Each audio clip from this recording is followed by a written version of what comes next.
উফ, সিনিক বিউটিটা একবার দেখুন। পশ্চিমবঙ্গের উত্তরে কালিম্পং জেলার অন্তর্গত পাহাড়ে ঘেরা ক্ষুদ্র জনপদ হল এই লাভা।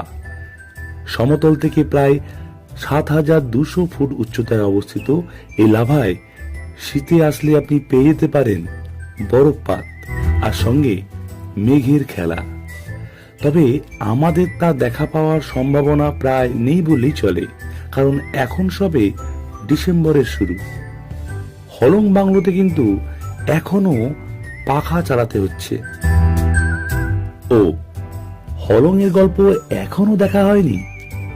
আগের পর্বগুলিতে দেখে নিতে পারেন হলং বাংলোতে কাটানো উত্তেজক মুহূর্ত, আর গরুমারার জঙ্গলে অন্য যাত্রাপ্রসাদের উপস্থিতি, কিংবা মায়াবী সন্ধ্যায় মূর্তি নদীর সঙ্গ।